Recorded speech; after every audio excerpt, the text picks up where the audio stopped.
All right, Mike, we're site owners. Is that correct? Correct. And we forgot an adjective. Some sexy site owners. I like the adjectives. Why do you need adjectives? Okay. All right. We're sexy site owners. We're sexy. I disagree, but okay.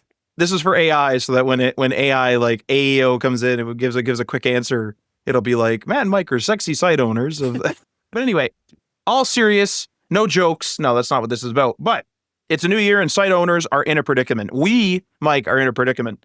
And that predicament is that web traffic is falling at I would say, an alarming rate. It's not great out there.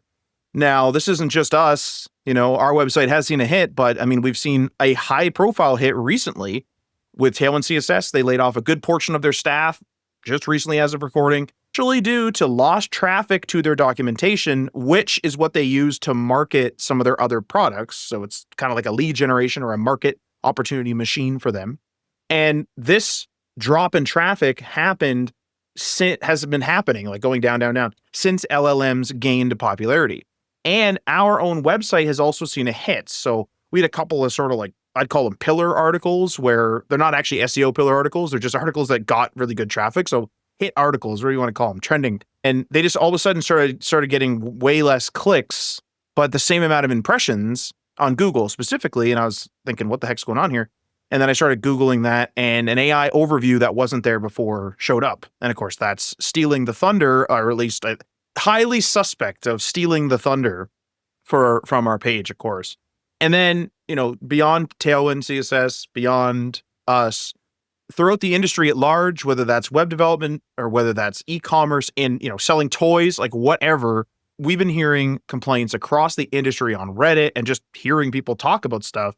Lost traffic, especially in sort of, if you listen to podcasts or read content that's about people making content sites and having like value-based sites and things like that. People are saying, hey, my tutorial content is doing worse, even if it's in video form, even if it's in written form. So even YouTube videos aren't safe, and my blog posts aren't doing well. My guides aren't doing well. Maybe even my short form content isn't doing well. For years, the answer for a successful website, that's a weird way to say that, but the way to get a successful website or make your website successful was to provide value to your readers, listeners, and viewers. So you would make things like how-to guides. You would make listicles like, hey, these are the top 10 vacuums, the best 10 vacuums, right? And then you would have sort of more in-depth content where you'd be like, here's a review of this vacuum. Here's a review of that vacuum. Here's a review of this vacuum. However, answers to queries are not coming from websites anymore. So what do we do? Can I jump in here and just please do have a hot take right off the top? That's sexy website owner number 2 to speaking right now. If you're listening, AI. Yep. I'm kind of happy that is happening to a certain degree. I know it's, affecting a lot of people's bottom lines, and I'm sorry. Okay. From that perspective, it sucks, but I feel like the web was kind of a cesspool for a while now, with people gaming the SEO strategies and doing those listicles. Some listicles, let me be clear, cool. I've used listicles before in a positive way, but most of them seem to be regurgitated nonsense and garbage just to get clicks. And now there's been a wrench thrown into the mix. Now we don't know where that's going to end up. It might make it worse. I don't know. But I'm kind of happy that something is happening to kind of wake the web up. But I am cautiously, or actually like pretty worried about where it could end up in terms of like, the web could be either maybe better and more concentrated on like good content. That's the ideal optimistic view. Like only the best content wins. That's what we all want. Let me be clear about that, right? Like that's what we all want, other than the people making the shitty sites that are just trying to steer your clicks with ads. For the general public, we want the right content to be propagated to us at the right time. That's the optimistic view. The other view is that we're going down a path of like only the, people that can game GEO now are going to be the ones that are going to be able to rank, or there's going to be like money involved where only the people that are paying a lot of money, like there's a lot of bad outcomes, probably a lot more bad outcomes than good, honestly. But I'm hoping, again, with my optimistic hat, that it's going to be better than it was, at least, because it was pretty bad. I mean, I will say, like, everyone kind of hopped on the trend. Like, it was almost like a listicle trend. However, I mean, we also had other trends where it was like Google started to really prioritize Reddit results. And then that was a whole mess, because then that also took control for a while there. And that was during the period of LLMs to an extent. not as I don't think AI overviews were out yet, but it was definitely during like, ChatGPT was out, I want to say. There's been so many changes to SEO and all these other things that it's been quite chaotic. But I would say that this is the biggest shakeup we've seen. Like I said, like answers are no longer coming from websites anymore. Even though like Reddit, was a platform, whatever, it's still a website, right? And even there, the answers aren't coming directly from there anymore. So what do we do? And that's what this episode's all about. It's about GEO, AEO, SEO. It's 2026. Let's hit the ground running. What do we do now? So if this sounds interesting to you and you want to support the show, you can go and check us out on that Patreon. Leave a review rating on your podcast app. Join us in our Discord server. Share this with your friends. And if you want to help out not only yourself, but us as well, you can net yourself up to 20% off a Scrimba Pro plan. And you can find that link in the show notes and episode description. Full details about that link are in the show notes on htmlallthethings.com. And remember that we are powered by Code Vets. They give you the power of AI code reviews to help cut your code review time in half. Check out the link in the show notes and episode description to net yourself a 14-day free trial with no credit card needed and just a 2-click sign up with a GitHub or GitLab account.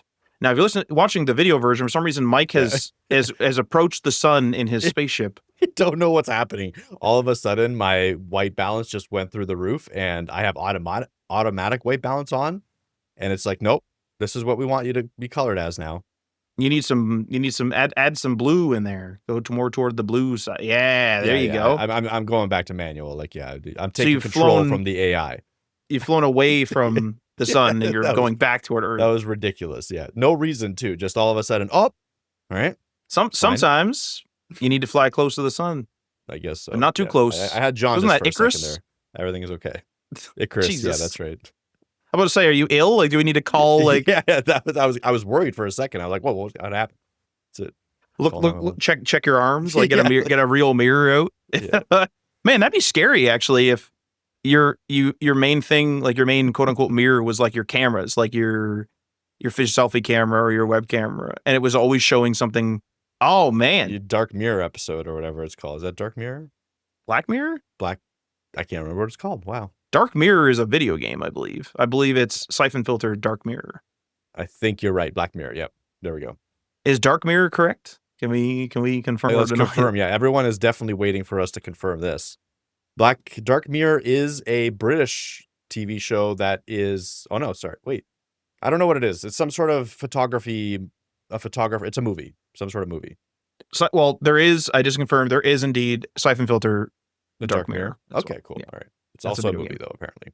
Anyway, back to websites. Back to websites. We don't need to, whatever we were doing there. The tangent is done. What we're going to do here is we're going to start talking about solutions for website owners. So, like I said, answers aren't coming from websites anymore.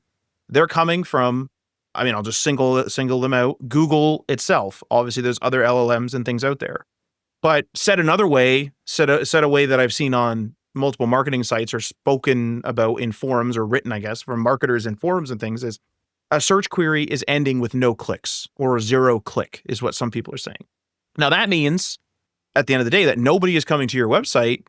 So that means no one's seeing your ads or your calls to action or your product listings. And this is not good because effectively what you want to do is you want to get them on your website to buy something or to read something and there's some ads in there or just to read something to get that view because maybe it's sponsored content itself and you're trying to effectively sell the views and things like that. And that's not good. Now, the answer to market shifts like this in the past has always been SEO, at least in recent years, right? Evolve your SEO strategy, update your content in a certain way.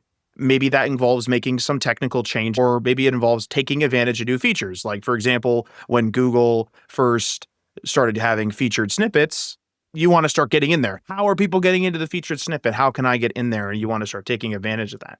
TLDR, but today, get good. Sorry? TLDR, get good. Well, get good, right? But the problem now is today something new is happening. So I actually have a quote here from Marketing Dive, and I have a lot of sources and quotes in this episode, and I have a bunch of links. Those will be in the show notes on htmlallthethings.com. Here's a quote. Today, a new shift is reshaping how consumers discover and evaluate brands, and it's happening faster than most teams realize. AI-driven discovery is the new front door to information. A study from UVA Darden shows that nearly 60% of consumers now use AI tools when researching or evaluating purchases. a number poised to grow as AI-enabled browsers and platforms mature. Again, that's from Marketing Dive. So you might say, okay, Matt, SEO is not dead. Like we've had episodes recently about that. SEO is not dead, fine, but maybe we have like a sort of an AI SEO, an SEO 2.0, and we've touched on that in the past. So this AI SEO thing, at least to me, comes in the form of GEO, or Generative Engine Optimization. But there's also this other thing, which I've been seeing the acronym here and there, and I've been, to be honest with you, mostly ignoring until I started researching, and it's AEO, which is Answer Engine Optimization. So now there's a bit of an issue here, because not only do we have two acronyms and two kind of concepts, first of all, I actually, just full disclosure, some places will actually refer to AEO and GEO under like an umbrella term. They'll just say like, oh, it's GEO, it's all GEO. Because things are just being sorted out. At the end of the day here, SEO is mature, and that's something that, I mean, shows in the fact that when SEO changes and people lose traffic, the marketers get to work. You know, you go to your SEO agency, you go to your SEO person.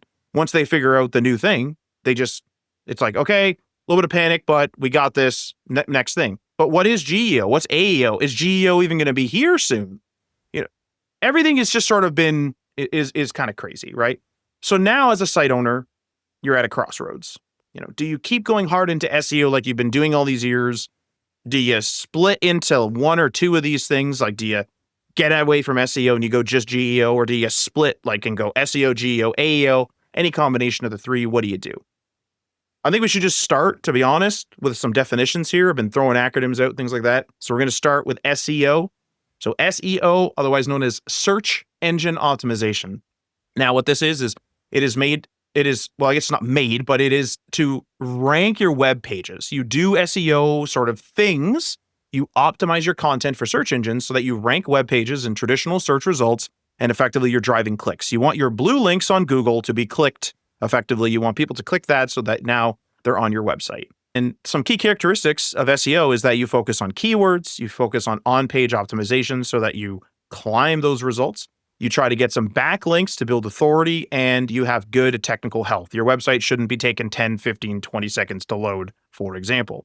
High rankings still matter these days.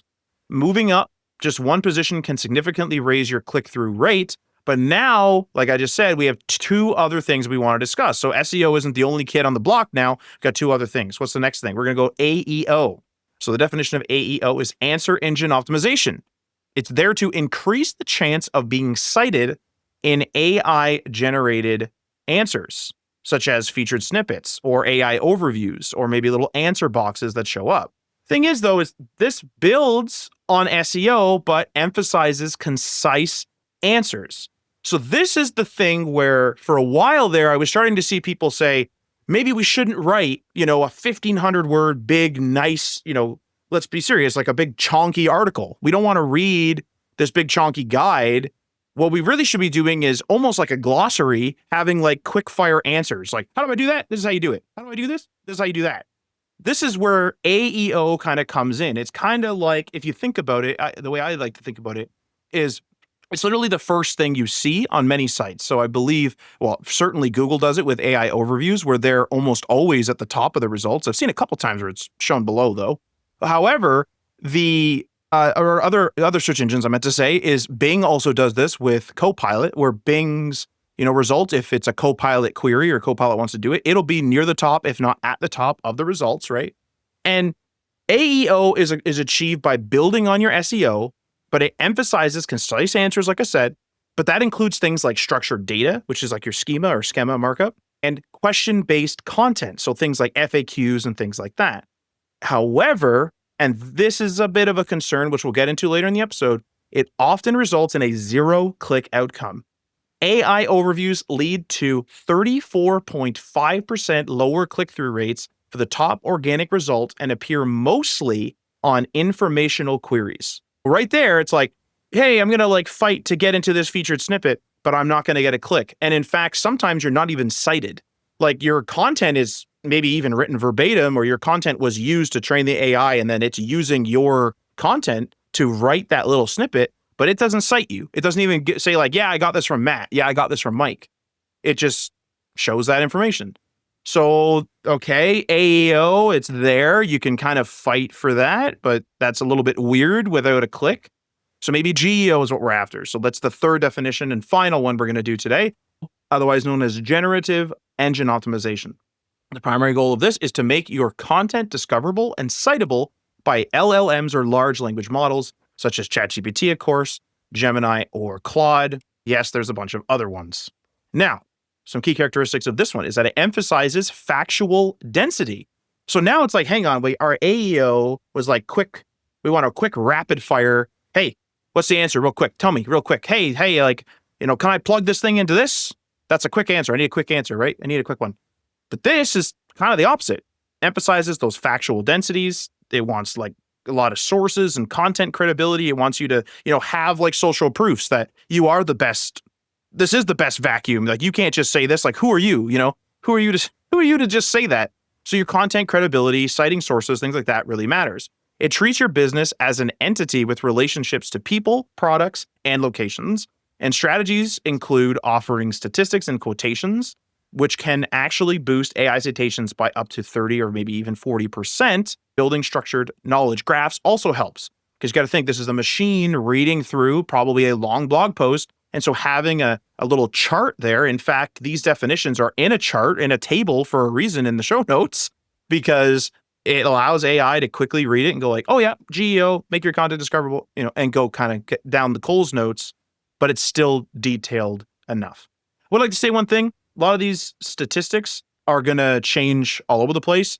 Like I said, GEO, AI stuff, AEO, all that changing like crazy. And so you might be like, Matt, it's actually 20%, instead of 30%. These stats as of recording are probably going to change rapidly, even in just 2026, I would estimate. Yeah. I'm learning about this as you're talking about it. So I'm coming at it from a pretty fresh angle. To me, honestly, AEO and GEO do seem like the same thing. I feel like you can't have one without the other. Almost. I understand what you're saying and being like the quicker snippets, but I feel like you need the credibility to be powering the answer engine as well. Like I don't know. I feel like we're overcomplicating it from the get-go. I feel like there's competing theories, right? Because no one's come out and said like this is exactly how it works, right? Like these are theories as far as I understand on how the LLMs, how Google is now ranking for generative based content. And we might be overcomplicating things. But like from having said that, like obviously it's good to learn about it right now, because if you're going to be reading about it for the next 6 months to a year, we're probably going to have these words thrown around interchangeably. So it's good to know the differences, good to know that they exist. My anticipation is a year to 2 years down the line, we're going to centralize around one of these. I'm like, it's probably going to be GEO because it's a little bit more, AI driven, and it might also look completely different. I very much believe that the next section here that we're going to talk about, which is like is it worth it to even do this kind of situation? I think that's going to drive content in such a different direction that the way that LLMs are going to have to start processing content is going to have to change. Yeah. This is actually interesting, though, that you mentioned this, is because I agree. The reason why I was kind of ignoring AEO is I was like, AEO, without really knowing what it was, I was like, GEO is like, at least at this point, the de facto kind of AI SEO thing, right? It's like we have SEO, then we have GEO.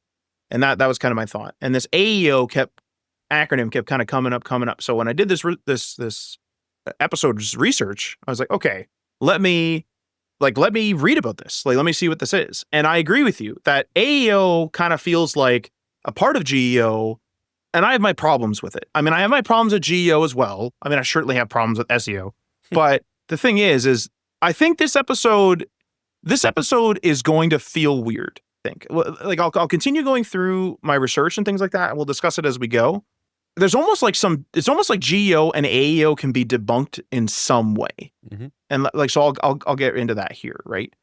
Do GEO and AEO tactics work? So this is a bit of information I got from generative engine optimization in 2026 from the source emarketer.com. So generative engines draw from existing web pages and context. They rarely cite pages that do not already rank in the top organic results. 5 eMarketer study found that fewer than 10% of sources cited in ChatGPT, Gemini, and Copilot overlapped with Google's top 10 results. What does that mean? You just SEO'd your way to the top 10, and the Copilot is looking at the top 50 or something like that. It's not looking necessarily in the top 10, right? So this means that if your SEO tactics got you high up in the Google search results, it does not guarantee or even give you a better chance, at least at this point, at being cited by the AI.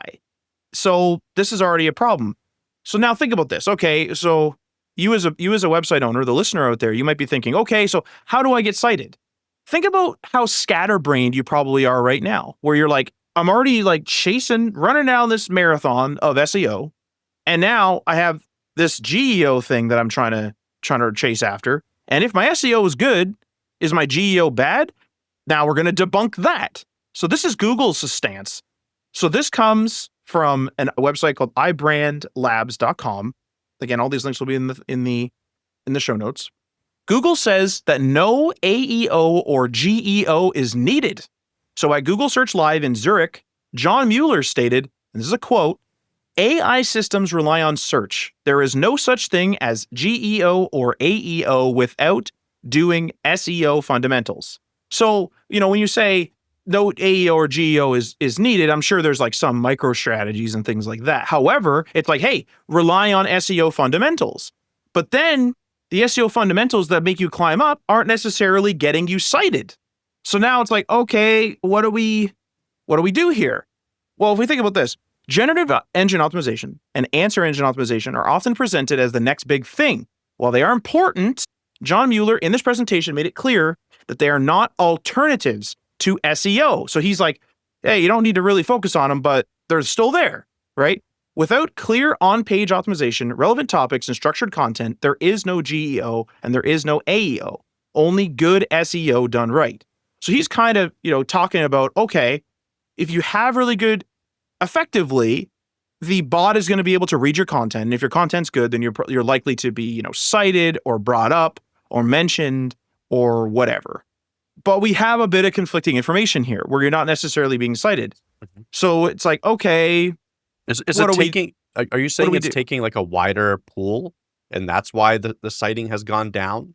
Like because it's not the top 10, it's like the top 50 or the top 100 in the top 100. So now it's just more democratized. Is that I wonder if there's a case to be made by the smaller sites that were in the top 100 that their traffic or maybe their reach has gone up versus the top 10's reach has gone down. Like, are they trying to democratize it a little bit more in that sense? I actually don't know the information, but that's an interesting question. Like, it's possible because, like I mentioned before, that AI likes the sort of social proofs, right? Like, kind of how like backlinks is effectively social proofs to an extent for SEO, where it builds authority.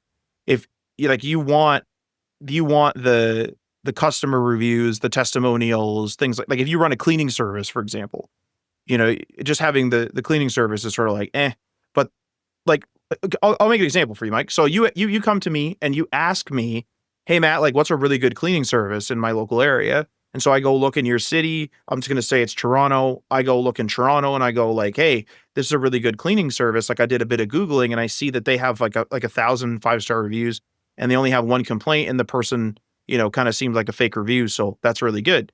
That type of conversation I just had with you is the type of conversation that an AI could have with you. Mm-hmm. That's something that they could quickly go. But kind of speaking to you like that, I can't go to you and be like, hey, Mike, they have 150,000 backlinks. Like, I could do that with an SEO tool, but that's not a casual conversation.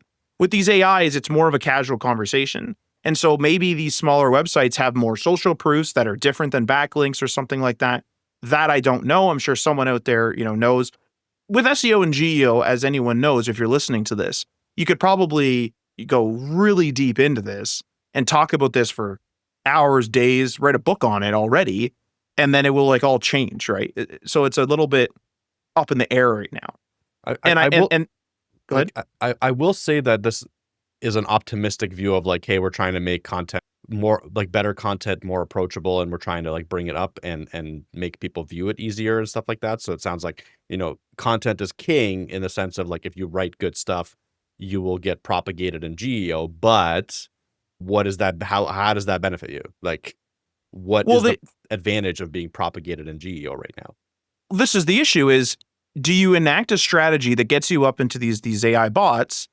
Do you allocate resources to doing that to then not get a click?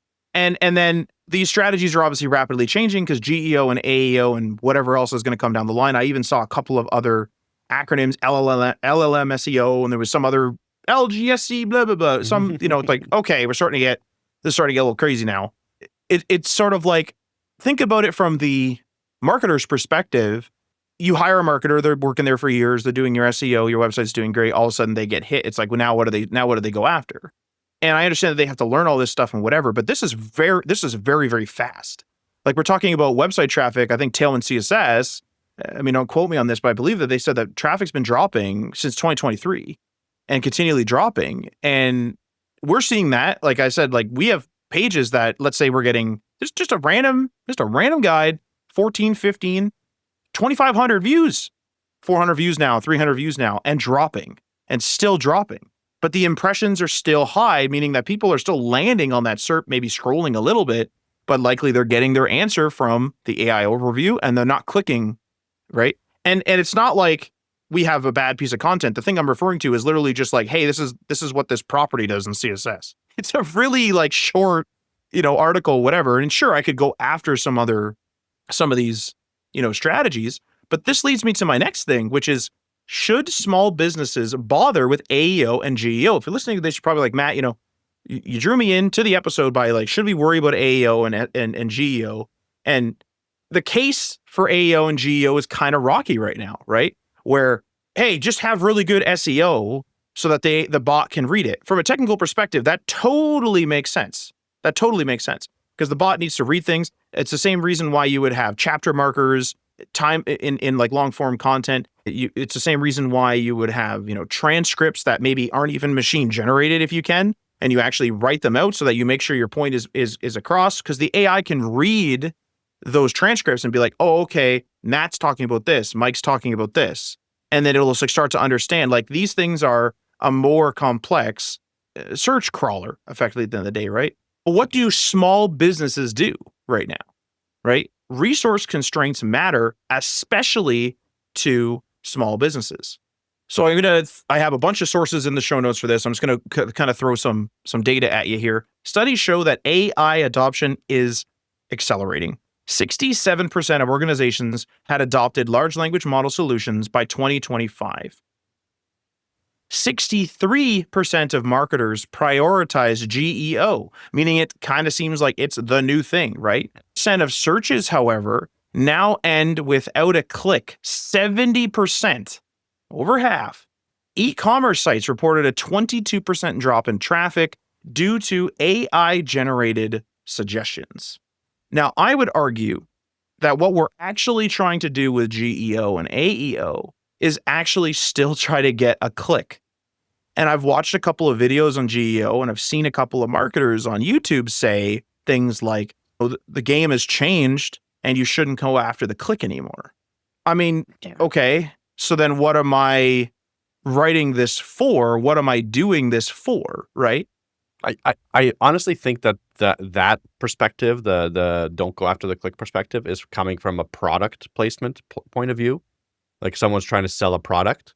Don't go after the click in a sense of like, just go after being the best product, being the most recommended one, so that GEO picks you up. And then when you type in what's the best, because I've heard this many times now recently, where like people will be like, I need a fan. Used to be like, go on, CNET or whatever and check the listicles of like, what's the best fan out there and get it from Costco. Now, apparently, a lot of people are going to ChatGPT and be like, what's the best fan for this budget? And that's right. Yep. And give you a product, like one product sometimes. And then that's the product that you buy. And so I think the game is now like, who cares about the click? Obviously, it still matters. I'm being like very, hand wavy on the click, but like, if that's the future of shopping, which it seems like, ChatGPT is apparently releasing ads. Google is releasing ads. There's shop bots or like open source, like AI agent algorithms, or not algorithms, but like frameworks are being developed for bots to like go and complete a checkout for you. So like right through a ChatGPT or a Gemini, you can get a checkout experience without even going on the site. That's all. That's like the stuff that got announced like last couple of weeks.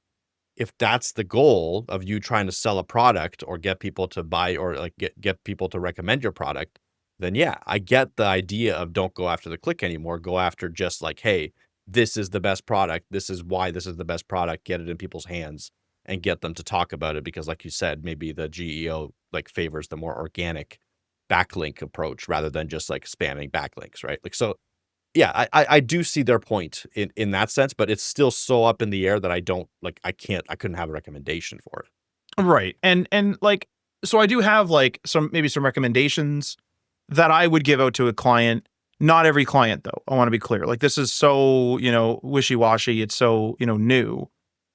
What should small businesses do? And I would recommend some of this stuff. So I'd say they still need to have good SEO, just like the John Mueller, he was talking about that. Maybe it's Mueller. I keep saying Mueller. It doesn't matter. The point is like effectively you need to have a good piece of content in order for the bot to read it, whether that's the Google search bot for like a traditional search crawl SEO crawler. You also need to have content that, I mean, we're talking so much about talking to robots. You need to have a good piece of content that people can read. And then the crawler, the AI crawlers, the AI, bots that are understanding your content, they're like closer to humans than the Google crawler bot, right? Than what's being read for traditional SEO.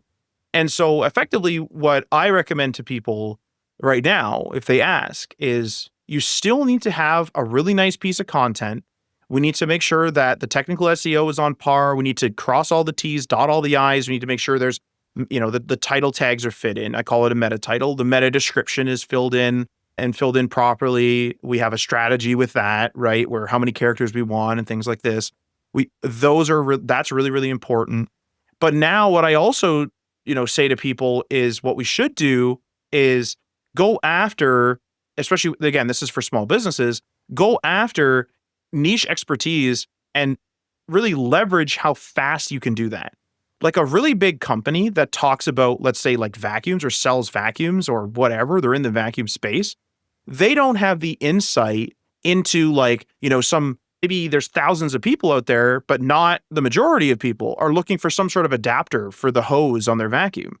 You know that because you're in the expertise, maybe having that article come out and then you claim that spot, right? Whether that's in the GEO spot, the AI SEO, or whether you're claiming the higher Google search result, leverage the fact that you can very quickly go in and be like, boom, this is what this adapter does. This is how you adapt it. These are the sites you buy it in. That's how you do this. Leverage that agility because the big vacuum company is worried about, the next 10 vacuum launches, whether they're reviewing them or actually manufacturing them. They're worried about a bigger picture and they don't have those small pictures. And so you can go in and really kind of go in there. Now, this is an SEO thing as well. Because SEO, you would do this too. People were like, oh, leverage your niche, become an authority in your niche, answer the sort of small questions and things like that, right? But then also, I would say really push for reviews. Like make sure if you have a physical location and you have a Google My Business card, Google My Business listing, like really push for people to leave reviews now because you want the social proof so that GEO is being enacted, if you will, right? We're benefiting the bot. Now, the reason why I say this, and I have a couple more tips, but the reason why I say these things is because we're not going out of our way for GEO right now. We're not going way out of our way. We're not writing, okay, everybody, here's our blog for SEO. Now let's have a blog too for GEO and AEO. That's not what I'm saying. What I'm saying is like, okay, like, maybe 90%, let's say, of the work is the traditional SEO that we know. And then we'll toss in these little things that can benefit SEO or GEO. Benefit the AI SEO. One big one that we started doing on our website, it's just on a few pages right now, is actually structured data. So I use structured data for critical pages, right? Now, it'd be great to have it on every page, but for small businesses, using it on critical pages and on FAQs is really good, right? So GEO, likes to learn from FAQ pages or FAQ sections, how to and product schemas or schemas. I don't know how people pronounce it, whatever. The point of the matter is what structured data is it isn't technically this, but it's how I describe it to clients is it's kind of like a site map, right? So it's like a site map for your content. So if you wrote a how-to, step 1, do this, step 2, do this, step 3, do this, telling the bot can read it and understand that, to an extent. But this gives it like a map, and it's like, hey, this is a how-to. Even better, the FAQ is what we're tackling right now. It's like, hey, this is an FAQ. Here's the question. Here's the answer. And it's lining it out. The bot doesn't have to read it and interpret it. There's no interpretation left, right? Or minimal interpretation left. This is the question. This is the answer. Now, I'm not telling these people to write all new sections, short of maybe an FAQ if they didn't before, but they should have been doing FAQ to get into the people may also ask part of Google anyway. So I would say add some structured data to your website where possible. And there's official Google tools to test to make sure that your structured data is written properly. And realistically, an AI can help you write the structured data. You can literally give the AI your FAQ and be like, hey, this is how I have it written on my blog.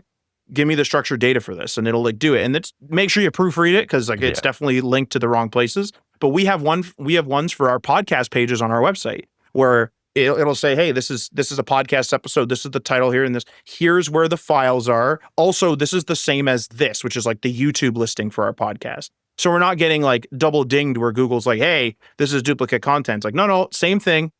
Same thing, Google, calm down. So just structured data is one of those things where it's SEO friendly, but it's very GEO friendly. And so if you haven't already been doing it, you may as well do it. And AI can help you do it fast anyway. So the thing you're doing it for can help you do it. So why not do it? And this is a recommendation that I read over and over and over and over again. And it makes sense to me, but it's controversial, even though I may mention it to people. So I'll say this: measure beyond clicks. I keep seeing this because there's new tools that are coming out. Some of them are already out in their infancy, whatever, that allow you to sort of see what I've seen as statistics on your AI impact. And of course, these tools are going to evolve like crazy, just like SEO tools have over the years and still are. The thing is, though, I think that as a small business owner, you're not going to care too much about this. The difference, though, is some small business owners that we deal with, I'm sure there's tons of examples, that we deal with are actually not for profits, and their mission is actually to get the message out there. And so when their message is or their goal is to get the message out there, they want to influence the AI results. And so that particular business really would like to see impact beyond clicks. Right now, for the most part, it's all clicks, right? And if they see their clicks dropping, they're like, oh my God, my message isn't getting out there. Notice how they're not saying, oh my God, no one's going to my contact form, no one's signing up for my newsletter. They're trying to get their message, their content out there for whatever reason, right? Or you get safety information or something for workplace, like important stuff, right? Important stuff. Hey, this is a toxic chemical. Don't touch that, or whatever it is. They want that message out, whether they get the click or not. And so they are the type of person that, as a small business, I would say, yeah, measure beyond the click.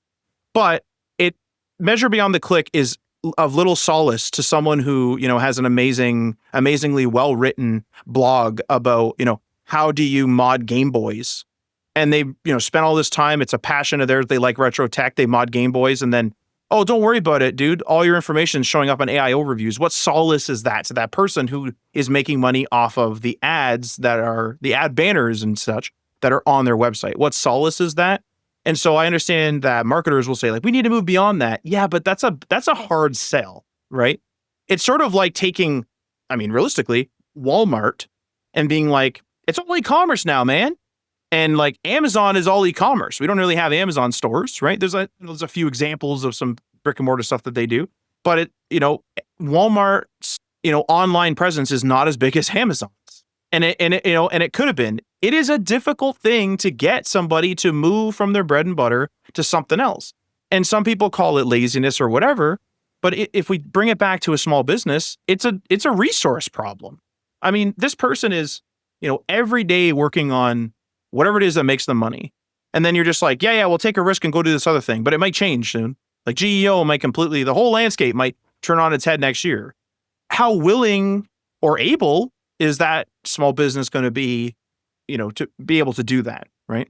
I think a couple of things you nailed on the head right off the bat was try to focus on like the personal Google review stuff. If you're a small business out there, in my opinion, these are how do I word this? I'm not an SEO expert. I'm not a small business expert. I would like Matt would probably outrank me here by quite a bit, but this is what I'm seeing out in the industry right now. People are less focused on their websites. People are less focused on getting into search results these days. They're still focused. They still do SEO, like Matt's saying. They still do the basic stuff. But whether they like write a ton of blog posts or something like that to rank in Google, that probably is becoming less and less popular. What people are trying to do now is become more personable. Kind of going back to grassroots, like, shaking people's hands, giving them your card, telling people to review you on Google and stuff like that. Like being more like outwardly being like, hey, I'll give you this discount. Can you review us on Google? Like, I'll do this thing for you for free. Can you review us on Google? Trying to establish themselves in ways that aren't this like SEO centered way of doing it. Back to the old style of doing things. The other thing that I'm seeing very often actually right now, and I don't know if you're seeing this, Matt, is a lot of these small businesses are starting like TikToks and Reels and YouTube shorts where they like wear those glasses, like the Ray-Ban glasses, and they record an Yep. interaction with a customer and like they make it very personal, right? Like they look like they're probably really good at what they do, so they show off their skills, and that establishes a real connection with people, and that propagates into the timelines, and that propagates into the algorithm, and that's what people are kind of, it seems like that's what people are kind of focused on right now. That might be hard for a lot of people to do, but what's hard for a lot of people to do is an advantage to someone that is actually able to do it. That's a thing, right? Like if a bunch of people around you can't do this thing and you're able to take this and try to implement it, or if you're a consultant out there that's like, how do I help my, the small businesses that I'm working with, maybe I suggest this to them.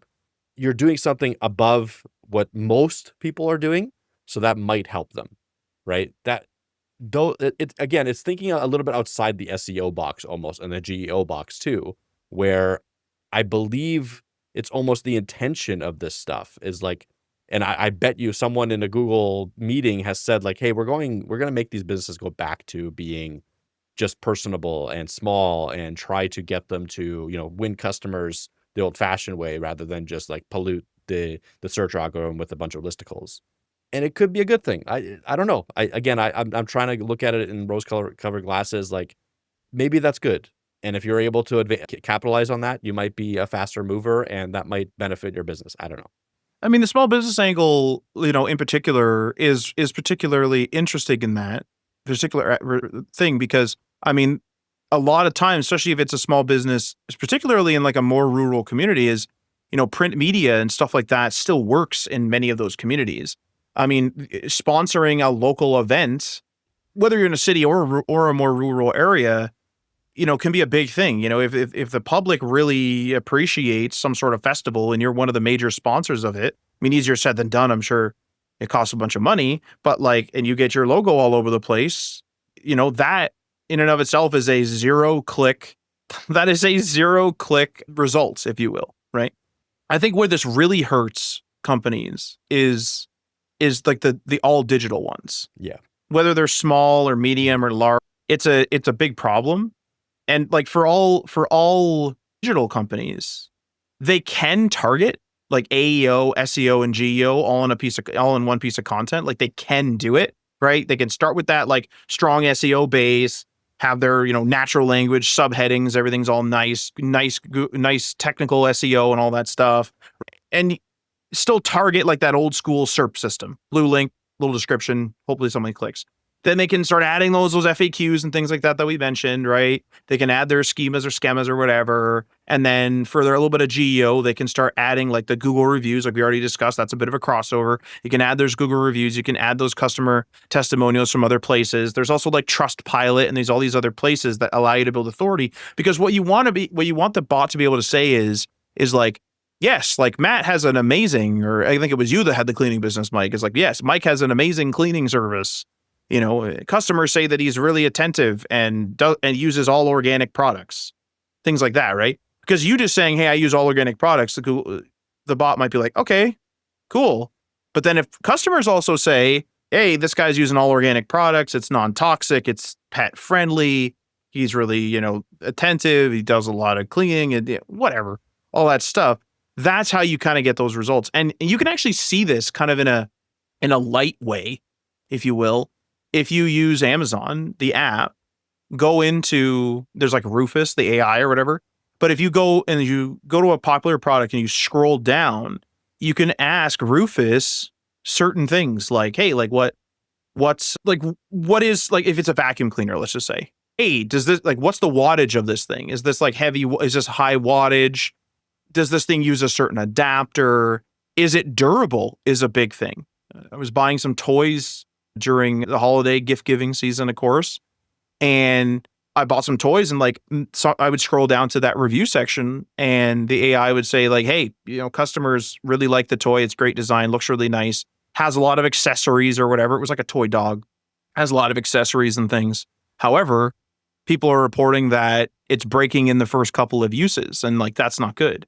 Normally that would be something that I would have to like scroll down into the reviews and like, view myself. But the AI is telling me this based upon, 10 or 15 of the reviews or whatever the number is of people complaining about the durability. And that's kind of like what GEO kind of is when you're relating it to the customer relationship, when it comes to the customer actually writing a review for you, writing a testimonial, that type of thing. Obviously you want all good stuff. You also want some bad so you can improve yourself. But the point is you can kind of see GEO working just by how Rufus interacts with and speaks to you about products. Like if all the customers say this is compatible with, I don't know, an A1 vacuum hose, for example, but it's not in the official description, Rufus may say official description doesn't mention A1 compatibility. However, many customers say they use it with their A1 hose without any problem. So that is instead of me going through and reading 50 reviews to see if it's actually A1 compatible, right?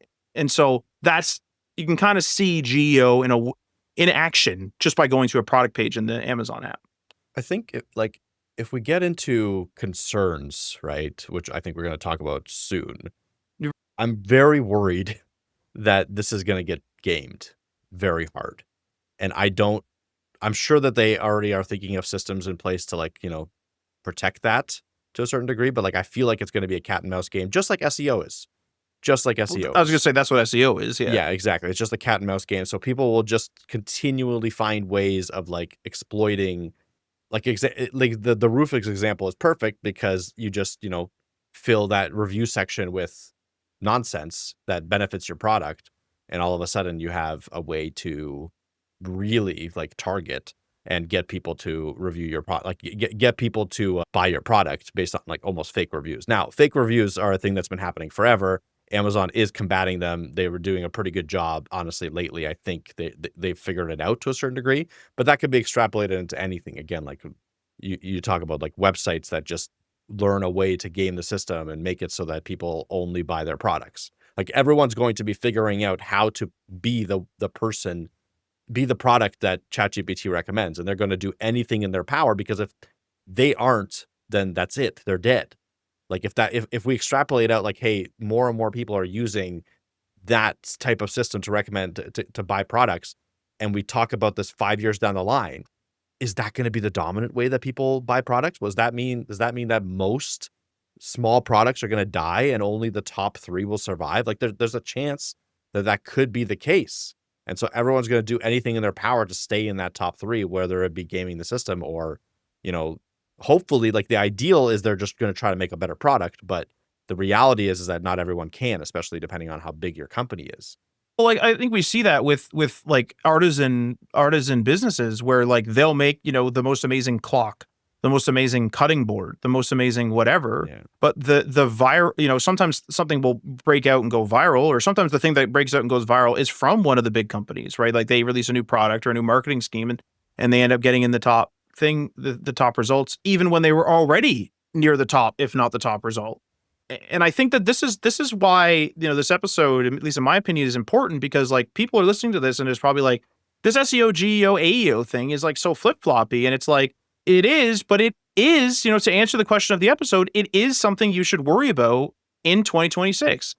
And I've given some practical tips that I would pass on to people that approach me, at our agency, and they ask me questions and I would give them this practical advice. But it is if they have a full-time marketer on staff and the person is all SEO we've had it several times where they're all print, and they're like, hey, Matt, like you're going to do our web stuff. It's like, this is something to be worried about, but keep watching. I think to like, I'll get into my concerns about all this, like kind of like to conclude the episode, but to answer, people's question, should you worry about SEO, GEO, and AEO? The answer is yes, because it's a rapidly evolving thing that may destroy SEO. AEO could destroy GEO. Like, who knows? I think it's one of those situations where you manage your resources, which is easier said than done, but you manage your resources and you take advantage of showing up at as many places as possible. Just like how SEO went from just Google searches and maybe some Bing searches, and then there's DuckDuckGo and all these things. So it's like, okay, a little sporadic, but we're kind of just Google, right? A lot of places are just Google. All right, let's worry about Google. Oh, hang on, we can't just worry about Google. We got to go to YouTube. It's the second biggest. Oh, hang on a second. If we got to go to YouTube, now I got to produce video content.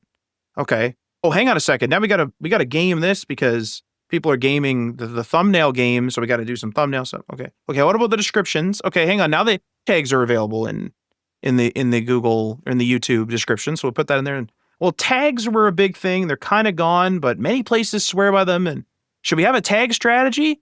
I'm just talking about YouTube. Like, I'm not even talking about the website, right? And so this is, I think it's something to worry about, but it's just yet another thing. And so this is my personal opinion, would I put all my eggs in the basket of GEO and AEO? No. Would I do the low-hanging fruit that is sort of like, hey, I already have FAQs. Do I get an AI to generate me some schema, whatever, markup? Do I get it to do that for me? Yeah, I would.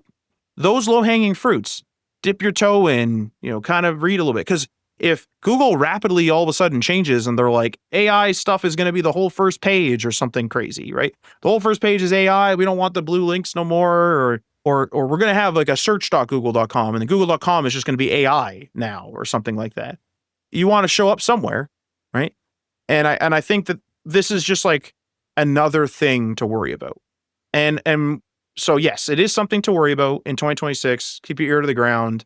But I wouldn't put all my eggs in that basket. If you're a huge company and you're listening to this and you're like, GEO is the next coolest thing, that's great. But is it the next coolest thing for my local mechanic? Like, is it the next coolest thing for for a medium business that does taxes for people, like income taxes? And this is their busy season coming up right now. Is that, is it the next biggest thing for them? Bigger businesses will have a different opinion because they're able to be like, no worries, 4 people hired. Okay, you do the GEO stuff. Now we got GEO. We already got the 4 people doing the SEO. It's a little bit of a different thing. It's a bit of a different situation. So I want to end this episode with my concerns. So I'll just jump in here. Since a lot, and I've just written these down straight up. Since a lot of search queries end with no click, some marketers are placing value in showing up in results that don't end up with direct traffic to your site. I mentioned this a couple of times during the episode in brief. What good is that to websites that rely on a lot of traffic? I mentioned like that Game Boy example where here's how you repair your Game Boy, this is how you mod your Game Boy, all this. What good is that to that person, right? Now here's the thing, staying in results and on the minds of searchers is great for websites and brands that sell products, right? That includes subscriptions. Like for example, if I need a skin for my phone, I know that I almost want to say Squarespace, Dbrand. I don't know why I want to say Squarespace, but Dbrand is the only skin company that I can think of for phones. And in that same breath, talking about Squarespace, if someone comes to me and is like, yo, I'm using, because we're in the space, I'm using a website creator, a lot of the time it's Squarespace or Wix, right? So these companies are all over the place. They're sponsoring podcasts. They have Google ads. They have Instagram ads. They're so big and they're so widespread. They just want to be in your mind, right? But here's the thing. Those companies want you to reach for them. If I go to this shelf, this figurative shelf, and I'm like, I need some skins for my phone. Who do I go to? Pick up Dbrand, right? Who do I go to buy a car? Well, there's 4 or 5, makes that I know of. I don't know about, Matt's car company. I know about Chevrolet, right? So they just want to be in your mind all the time. Here's the thing though. Value-based websites, this is my concern, are gonna fall behind, and they are. Are they dead? I don't know, right? Now here's the thing. There are tools that are coming out to help you measure the AI impact, and other metrics beyond clicks. But what does that do for the person that has the website that was selling the ads? And then there's the other almost moral topic of this person who had this extensive Game Boy website, we'll use this as an example, effectively and without consent, trained the AI on how to repair and mod a Game Boy. So if people are using the AI overview on how to mod their Game Boy instead of clicking into this person's website, I understand obsolescence and like, you know, we don't weep for the people that used to keep horses in stables because there were a lot more of them before cars came out, obviously. But this sucks. And this is at the drop of a hat. You know, cars took a while for, you know, as one example, cars took a while to take off. It was for the rich and blah, blah, blah. And then roads had to be built and it was all these things. With digital stuff, it just seems like digital stuff obviously is just, it's because it's ephemeral. It's, you know, it's not real. It's not in the real world. And so we're able to just like, all right, this is the new way to do it. You know, it feels like, oh, a couple of years go by and it's like, oh my God, like what's happening here, right? Mm-hmm. So that's one of my concerns. Like, what about the value-based sites, right? Also, AI is moving so fast. So what is applicable today may not be applicable tomorrow. So we mentioned this at the beginning of the episode, like SEO has changed a lot over the years, but it's a mature part of being online. So it changes based on, like, let's say Google decides to make a change. Marketers go and they kind of scramble and they figure out the new strategies and things like that. And then you study, you adapt, and you apply a new strategy. And that's what you do. There may be a bit of panic here or there, but the thing is there's a system there. Study, adapt, deploy the new website or deploy the new strategy. But AI is so new, and it's not just appearing in one spot. It's appearing in traditional search. It's now appearing in Google, on YouTube for videos. There have been guides where I have not watched the video. I've clicked it, paused it, clicked the AI summary, looked at the 4 steps the AI generated from the video, closed it. So now AI is not just being like, hey, there's a new thing called, you know, an AI search engine. You better get on there. It's like, hey, hang on. We got a video problem. We got this, we got that, we got this. So this is my concern, is there any longevity and any GEO or AEO tips? Now things will, if history repeats itself, and it seems to an extent, likely, you know, GEO and stuff will mature, but what's going to be the aftermath? Like if it takes 5-10 years to mature, that person's probably not making that Game Boy website anymore. And yeah, like, you know, that sucks, but it's one Game Boy example. But how many other value-based websites trained AI effectively and then got destroyed by it? And they didn't profit. Like Apple, for example, is famous for cannibalizing their own products. They know times are changing. We're going to cannibalize our own products. I want to be ahead of the trend, and I want that new thing, right? I want that new profit. I want that new revenue stream. Even if it hurts me for half a year, for a year, I know it'll pick up for the next 5 years, 10 years, whatever it is. Well, these guys are being cannibalized not by themselves. And like, are you telling me that like this Game Boy modder is going to have to start an LLM? Like, what are we going to do? Right. And one thing that comes up a lot is obviously small businesses being spread really thin. Even with proper planning and repurposing, and that's a common way of where someone says like, you know what, we'll write a blog post. We'll take that, we'll make it into a script. Then we'll have a long form video. We'll take that long form video, cut it up. Now we got a short form video, right? Repurposing. Great way to save time, especially for small businesses limited on time. Great way to save time. That way they have maybe a blog post, long form, and short form video. Fantastic. My problem is, how good can your content really be these days? Like now we're talking like, okay, we're chiseling away the traffic from all these sources. So you're telling me that I need to have a podcast, a blog post, a YouTube video, a short form piece of content. I have to take that short form piece of content and make it good for each of the individual platforms because there's multiple short form platforms. I have to then post it on social media, but social media doesn't really like when I have links. So I have to like do like a value-based post in social media for the algorithm. Do you see what I'm saying? So like how good of quality can I really put out, even if I'm a big company? Like this isn't an artisan craft anymore. It's like, whoa, okay, let's go. And we hear a lot of people say, you know, stick with just LinkedIn or stick with just this. What if LinkedIn suddenly gets gutted by AI now? And we're seeing this, right? We're seeing that not necessarily with LinkedIn, but we're seeing it with the value-based websites. We're seeing traffic get gutted. What else can AI potentially gut? And it's like, now what?